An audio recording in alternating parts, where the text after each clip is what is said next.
جن کو اگر تو کنٹرول کر لیا جائے، تربیت بچوں کی ایسی کی جائے والدین کے تھرو، اسکولز کے تھرو اور معاشرے کے تھرو، جس سے وہ اس قسم کے ایونز میں نہ پڑیں، تو بہت زیادہ بچت ہو سکتی ہے. بٹ یہ کیس بالکل ہی اس کے ادر سائڈ پہ چلا جاتا ہے. بچی کا جہاں سے بلانگ کرنا ہوتا ہے، وہ جو ہمیں انفارمیشن ملی ہے کہ وہ اکثر لڑکوں کے ساتھ اس کا جانا ہوتا تھا، اور پھر ڈرگس لینا. ڈرگس بھی بندہ ایک دم سے سٹارٹ نہیں کر دیتا، وہ یوز ٹو ہوتا جاتا ہے، پھر آہستہ آہستہ ڈرگ کا ایڈکٹ بن جاتا ہے، تو یہ اس میں بھی آ جاتے ہیں.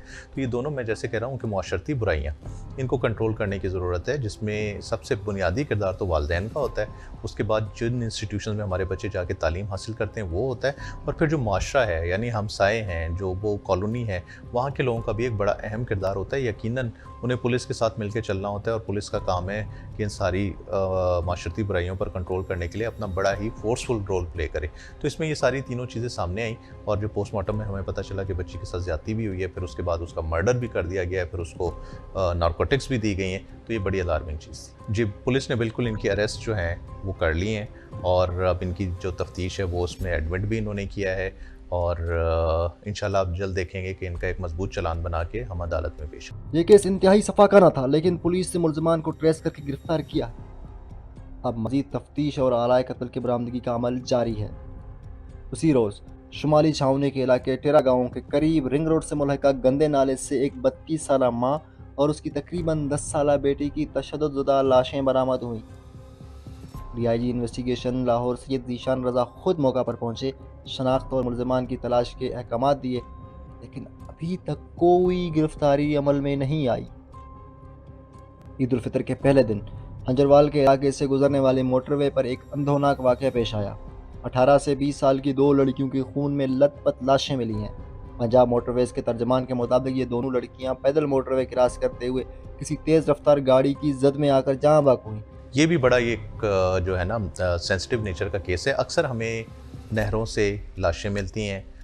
جب ہم جا کے پیرنٹس سے ڈسکشن کرتے ہیں کہ آپ کا جو بچہ ہے یہ کس کے ساتھ گیا تھا نہانے کے لیے، کیا میٹر تھا، تو کیونکہ گرمی کا سیزن سٹارٹ ہونے والا ہے تو بچے جاتے ہیں، تو کسی نے اس کو تو دھکا دے دیا. بٹ اس قسم کے ایسے کئی کیسز ہمیں ملتے ہیں جہاں پر ہمیں ڈیڈ باڈی ملتی ہے اور بعد میں یہ پتہ چلتا ہے کہ اس کو دھکا دیا گیا تھا یا اس کو ڈبایا گیا تھا. تو یہ بھی سیم اسی نیچر کا کیس ہے. جب ہم نے اس میں انٹیروگیشن کی تو جو ملزم ہے اس نے بتایا کہ ان کی آپس میں لڑائی ہوئی تھی، وہاں پر نہر پر گئے تھے، وہاں پر جا کے انہوں نے اس کو دھکا دے دیا اور ڈبا دیا. اس میں بھی کیونکہ عید کی رات تھی، ہم نے اس پہ اپنی ورکنگ کی ہے، ہم انویسٹیگیٹ کر رہے ہیں، اس میں آئیڈینٹیفیکیشن کی حد تک ہم پہنچ چکے ہیں. انشاءاللہ آگے جیسے بھی جو بھی چیزیں سامنے آئیں گی وہ ہم میڈیا کے ساتھ شیئر کریں گے. اس واقعے میں شناخت کا عمل جاری ہے. نادرہ سے شناخت مکمل ہوتے ہی کیس کو منطقی انجام تک پہنچایا جائے گا. ناظرین، ان واقعات نے یہ بات ثابت کر دی کہ ہمارا نظام تحفظ کمزور ہو چکا ہے.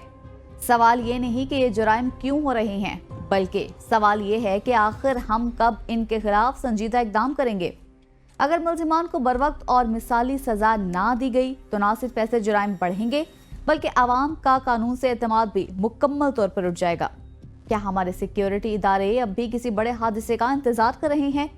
کیا خواتین اور بچوں کی زندگیاں اتنی ارزاں ہو چکی ہیں کہ اب ہر روز ایک نئی لاش پر محض تعزیت کر لی جائے؟ یہ وقت ہے کہ قانون حرکت میں آئے، ورنہ خاموشی کل کے مزید جنازوں کا پیش خیمہ بن سکتی ہے. ناظرین، یہاں لیں گے ایک بریک اور بریک کے بعد پھر حاضر ہوں گے، تو دیکھتے رہیے ABN، کیونکہ جرم کہانی ابھی باقی ہے. ناظرین، ملتان جہاں دریا بہتے ہیں، مزار جگمگاتے ہیں اور روحانیت کے رنگ ہر گلی میں بکھرے ہوئے نظر آتے ہیں، لیکن اسی دھرتی پر 2025 کے مارچ میں ایک ایسا واقعہ رونما ہوا جس نے نہ صرف قانون کو چیلنج کیا بلکہ روحانی پردے میں چھپے ایک بھیانک چہرے کو بھی بے نقاب کر دیا. یہ ایک ایسا اندھا قتل تھا جس کی شروعات ایک عام اغوا سے ہوئی، ایک ایسی لرزہ خیز سازش پہ بدل گئی جس نے نہ صرف جرم کی دنیا کو ہلا کر رکھ دیا بلکہ پیری مریدی کے بھیس میں چھپے شیطانی چہرے کو بھی بے نقاب کر دیا. 50 سالہ ریاض حسین سعیدی، جو سالوں سے دم درود اور روحانی علاج کے نام پر خواتین کو اپنے جال میں پھنسا رہا تھا، اس روز بھی تعویذ دینے کے بہانے گھر سے نکلا لیکن پھر کبھی واپس نہ آیا. بیٹے محمد غضنفر نے فوراً اغوا کی FIR درج کروائی. 2 روز بعد چاہ یوسف والا کے قریب ایک بوری بند لاش برآمد ہوئی. پوسٹ مارٹم اور شناخت کے بعد تصدیق ہوئی کہ وہ لاش کسی اور کی نہیں، ریاض حسین کی تھی. پولیس نے مقدمہ 25459 میں اغوا کے ساتھ قتل کی دفعات بھی شامل کیں اور پھر شروع ہوا ایک گہرے جرم کو کھولنے کا سلسلہ. سی پی او ملتان صادق علی ڈوگر کا کہنا تھا کہ ریاض حسین دم درود کی آڑ میں خواتین کا جنسی استحصال کرتا تھا، ان کی ویڈیوز بنا کر بلیک میل کرتا رہا۔ جب اس نے بھاری رقم مانگی اور ویڈیو وائرل کرنے کی دھمکی دی تو شہناز بی بی اور آسیہ بی بی نے اپنے رشتہ داروں محمد نادر اور محمد جمیل کو اعتماد میں لیا اور وہیں سے اس خون ریز سازش کی بنیاد پڑی۔ منصوبہ تیار ہوا اور 24 مارچ کو ریاض حسین کو چک نمبر 184 ایم بلایا گیا۔ وہاں موجود ملزمان نے اس کا موبائل چیک کیا، بلیک میلنگ کی ویڈیوز دیکھی اور پھر موقع پر ہی رومال سے گلا گھونٹ کر اسے موت کے گھاٹ اتارا۔ لاش کو غائب کرنے کے لیے عامر نامی ملزم نے اپنی گاڑی فراہم کی۔ یوں ایک شفاف قتل کی داستان مکمل ہوئی۔ سی پی او ملتان کی خصوصی ہدایت پر ایک ماہر ٹیم تشکیل دی گئی۔ ایس پی صدر شمس الدین، D S P Rao Mian Rauf, S H O Waqar Ahmed اور sub inspector Arif Javed team نے جدید ٹیکنالوجی جیسے C D R, geo fencing اور ڈیجیٹل فرانزک کی مدد سے کیس کی تہہ تک پہنچنے کی کوشش کی اور بالآخر 5 ملزمان کو گرفتار کر لیا۔ آخر کب تک روحانیت کے نام پر خواتین کو بلیک میل کیا جاتا رہے گا؟ کیا یہ معاشرہ اندھا ہے یا پھر جرم کے سامنے خود آنکھیں بند کر چکا ہے؟ کیا ایسے شیطانوں کو پیر کہنا ہماری اجتماعی گراوٹ کی علامت نہیں؟ اور سوال یہ بھی ہے کہ آخر وہ کون سی پستی ہے جہاں مرد اپنی غیرت، اپنی انسانیت بیچ کر عورتوں کو اعلیٰ انتقام بناتے؟ یہ بلائنڈڈ مرڈر تھا، کوئی سراغ نہیں تھا، لیکن ہم نے جدیدی تفتیشی طریقوں سی ڈی آر اور ڈیجیٹل انٹیلیجنس سے کیس کو ٹریس کیا۔ مقتول کا بیک گراؤنڈ پیری مریدی سے تھا اور بلیک میلنگ کا بدلہ لینے کے لیے اسے قتل کیا گیا۔ ملزمان گرفتار ہیں، مزید کارروائی جاری ہے۔ میرے والد پیری مریدی کا کام کرتے تھے، عورتوں کی باتوں میں آ کر ان لوگوں نے میرے والد کو بے دردی سے قتل کر دیا۔ ان کے درمیان کچھ لین دین بھی تھا۔ یہ کیس صرف ایک قتل نہیں، ایک مکروہ نظام کی بھیانک جھلک ہے، جہاں روحانیت کے آڑ میں بلیک میلنگ، استحصال اور پھر خونی انجام جیسی داستانیں جنم لیتی ہیں۔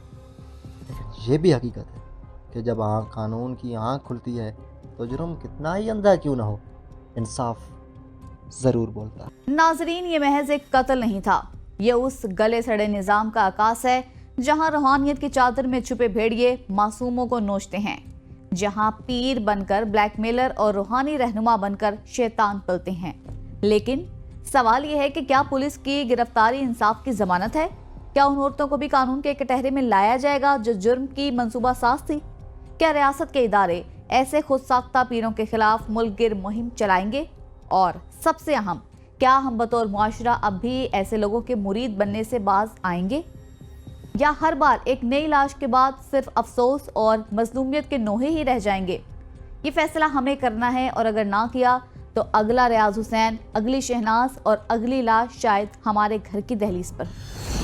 ناظرین، جرم کی اندھیر نگری کی طرح جہاں لالچ، نفرت اور خود غرضی کے سائے منڈلاتے رہتے ہیں، لیکن یاد رکھیں اندھیرے چاہے کتنے بھی گہرے ہوں، انصاف کی روشنی ہمیشہ اپنا راستہ بنا لیتی ہے۔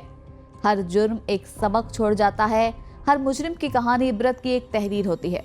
ہمیں چاہیے کہ ان کہانیوں سے سیکھیں، خود کو اور اپنے معاشرے کو محفوظ رکھنے کے لیے قانون، اخلاقیات اور انسانیت کی حدود کو نہ صرف پہچانیں بلکہ ان پر عمل بھی کریں۔ یہ تھی آج کی جرم کہانی، ایک ایسی داستان جو حقیقت پر مبنی تھی، سبق آموز بھی اور سنسنی خیز بھی۔ اگلی بار پھر حاضر ہوں گے نئی کہانیوں کے ساتھ، جہاں جرم بے نقاب ہوگا اور انصاف کی گونج سنائی دے گی۔ تب تک کے لیے اپنا اور اپنے ارد گرد کے لوگوں کا خیال رکھیے۔ اللہ نگہبان۔